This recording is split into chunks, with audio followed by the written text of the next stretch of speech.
Hey, welcome to Raw and Real on Thursday. My name is Angela. I am a health coach and life coach, and I do Raw and Real. Keeps it raw, keeps it real, keeps me human, and it's good.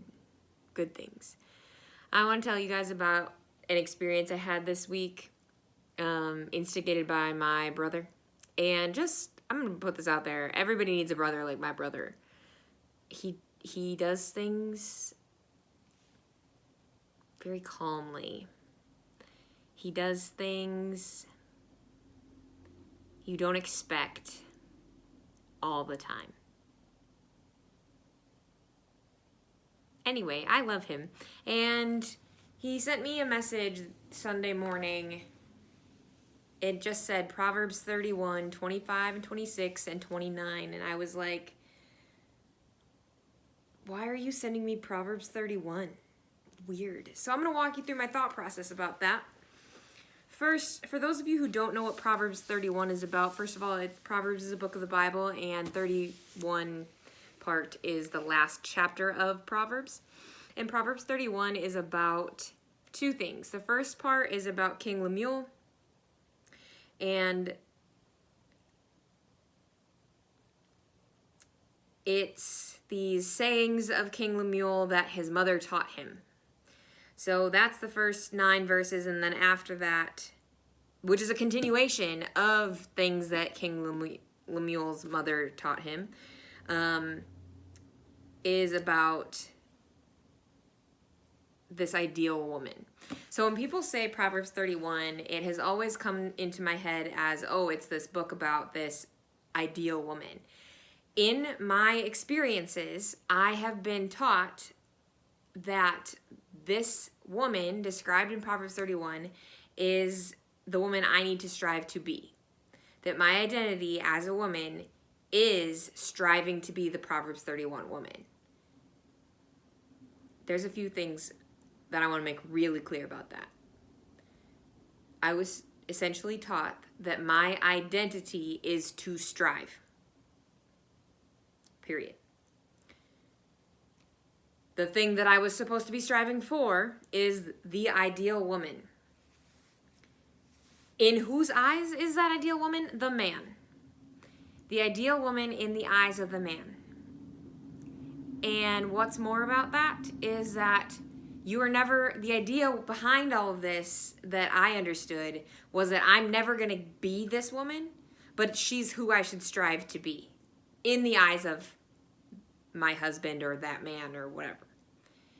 So my identity is that I'm going to continuously put forth effort to become this thing that's on the other side of a glass ceiling. I'm never going to reach this. But that's what I should be doing. There's a lot of things wrong with that. Anyway, so that's this concept that I've had, and Proverbs 31 has been weaponized against me. That it has been used to tell me I'm not good enough, I don't measure up, I'm never going to measure up, I'm never going to be good enough, that I need to strive for perfection, and that's never going to happen. I'm never going to be perfect, but that's something I should always try to be. So this book has been very, very much weaponized and used to cut me down all the time. And here's the thing about this. There's parts that just get skipped over when it's being weaponized. So throughout this description of this woman, she is never talking except in one line. And that one line we'll get to. But that one line is one that was skipped over when this is being weaponized. Because in my experience also, which I've probably talked about before, is that a woman wasn't allowed to have a voice. Literally, the only thing I have ever wanted, the only thing I have always wanted is a voice. And I will have the voice that I've always wanted. But I wasn't allowed to have it when I was being taught all of these things. having a voice was completely unacceptable for me as a woman and as a young person. So, fast forward to Sunday. I see Proverbs 31. I don't exactly know which verses that my brother sends me, but I'm like all kinds of on guard. I'm like, Proverbs 31. Like, where is this coming from? What is happening? I immediately go on the defensive. It is just a habit of Proverbs 31. I get defensive. I'm like, fine, I'll go see what these verses are about. He obviously picked selective verses. Now, why he did this or where this came from, I have no idea. That's just who my brother is. I don't ask questions. I do ask questions, and he tells me he'll tell me later, maybe someday, and I'm just like, fine, whatever. I don't care. Thank you, and I move on. So anyways, these are the verses that he sends me. I'm only going to read you the 3 that he sent, but this whole thing is about, like, it's all on the same topic. So I never encourage people to skip parts. I always encourage full context. So I've given you a little bit of context, but I want to only read you these 3 verses because those are the ones that he sent me. So, starting in verse 25, she is clothed with strength and dignity, and she laughs without fear of the future. When she speaks, her words are wise, and she gives instructions with kindness. Verse 29, there are many virtuous and capable women in the world, but you surpass them all. Okay. Now I've only read these 3 verses. I have not read the middle ones. I've not read the ones around them when he sends this. And I'm like, what? Because I've been taught that I can never be these things. I can never be any of the things in Proverbs 31, and that I'm always going to be reaching, and I'm never going to actually be able to touch these things, let alone become these things. And it occurs to me that these verses that he has sent are things that I have become. She's clothed with strength and dignity. That is who I am. You ask literally any person that knows me, she's strong. That's who I am. That's what I am. That's who I am. That is literally me. She laughs without fear of the future. I used to live in a space, like, I'm talking like mental space, that was completely toxic, filled with trauma, entirely based in fear. And recently, in the last 2 years, I've done a lot of work to come out of that space. I've done a lot of sitting in that space in order to come out of it. I've worked really, really hard. I've been in trauma recovery. Like, I've told you guys so many of these things. I've been through the disordered eating. I've been through the anxiety, the depression, the post-traumatic stress disorder, all these things. And the realization of trauma, like this, the realization of specifics of your own trauma can be really a lot. And I've walked through that, and I've sat with it, and I've processed it, and I continue to do that. And I'm in such a much healthier place. Physically, I'm in a healthier place. Mentally, I'm in a healthier place. Just all the way around, I'm so much healthier, and there's so much less fear. And so now, yeah, I am laughing without fear of the future. And I mean that even in small ways of let me tell you a quick story. So my partner, he taught me how to make these pancakes, okay? And it literally is oats, banana, and almond milk, and you just blend it together. And we like to add cinnamon or whatever. So you literally just put those things in a blender, like a high-powered Vitamix or something like that, and you just blend it. And then you pour it on an oiled griddle and you make your pancakes like you make normal pancakes, right? Okay, so we decide we're gonna have pancakes one morning. I'm upstairs and I hear him start making pancakes. I come downstairs and I go to turn the corner to go into the kitchen, and he's over there, okay, at the counter making this pancake mix. He has the oats and the bananas in the Vitamix. He has the almond milk in there, and he's blending it. But sometimes, like, if you put the oats in first, it doesn't move very well. And so you have to, scrape it, move it around a little bit to help it go.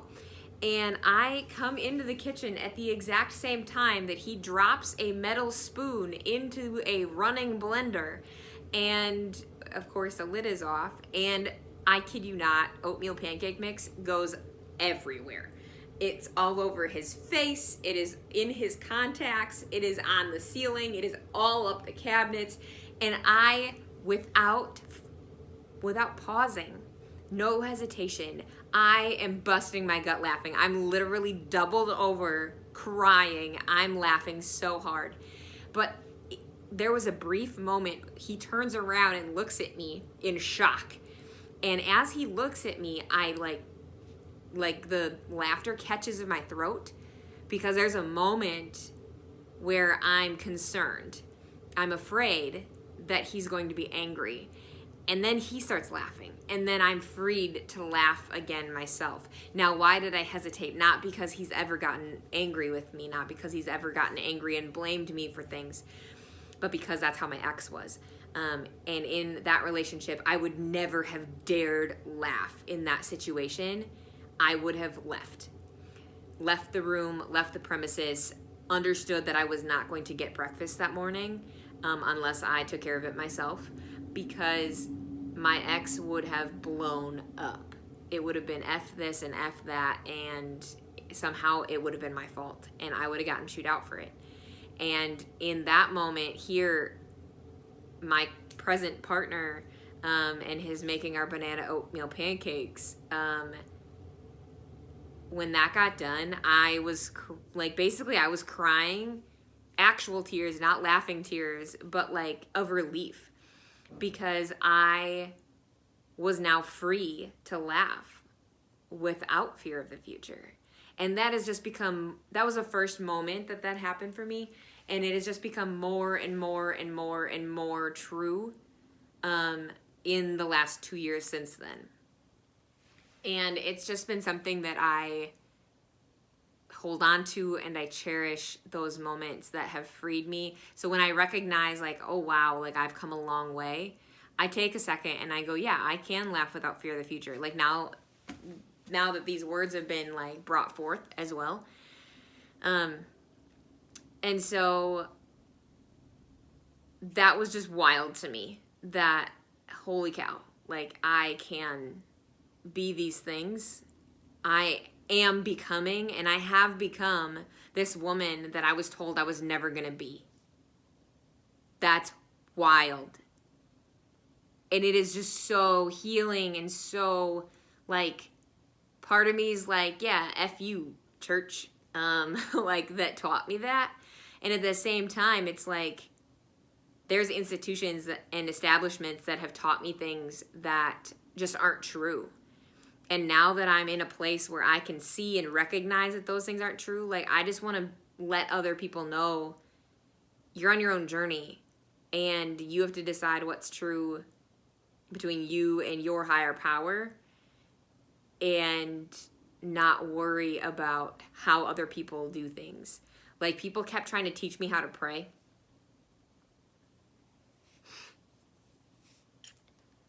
Me and Jesus gonna talk. How we gonna talk? All right? Y'all can try to tell me how this is done, but that's just not how it works. You want me to have a personal relationship with Jesus, but you're gonna teach me how to pray. No. I'm gonna talk with Jesus how I want to talk with Jesus, and how Jesus and I do our thing. Here's the thing about that is that the point isn't about little tiny things that have caused there to be so many denominations. It's about you in your higher power, respecting yourself enough to step in that confidently, even when the establishment tells you you're wrong. Now, there needs to be like healthy understanding and like a true and genuine like checks balance for yourself. But I really think that if you're self-aware and you can take the time to tap into yourself, then you're able to know your truth and you're able to continue to step in that.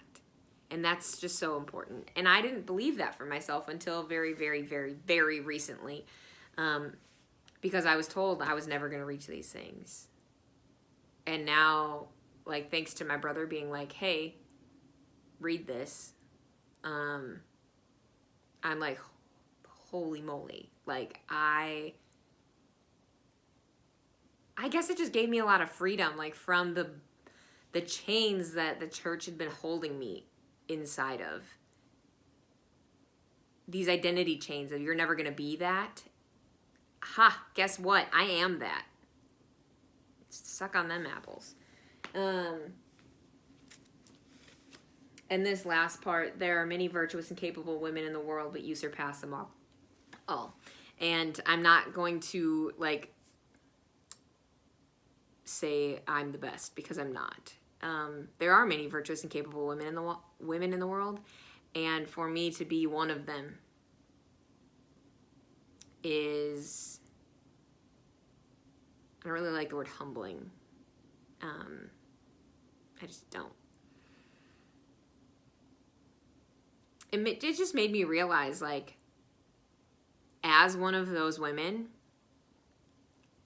I have the ability and the opportunity and the need to talk about these things with other women, to let other women know that you too can heal from the things that have happened to you, whether that be in the church, whether that be outside the church, whatever it is. Like, if you totally don't identify with any church at all, like, that's totally fine. As a woman, you are your own person. And I don't think we get told that enough. You're your own person. You are not you because you're attached to a man, or because you're attached to a church, or because you're attached to other women. You are you because you are you. And that's it. He said, I am who I am. And guess what? I am who I am. He is who he is, and you are who you are. And that's it. That's what this is about. That's what life's about. It's about walking in and figuring out who you are, and then living that in every aspect and with all of your might. So thank you to my brother. And to those of you listening, don't be afraid to challenge things that you really believe are true, because they might just be. And let's all, like, be in a space of freedom where we can laugh without fear of the future, because it is the most healing and beautiful feeling that I have experienced in a very, very long time. Possibly ever. All right, you guys, some of that was really heavy. Some of that was still swirling around in there, but I hope that you were able to take something from this, and that you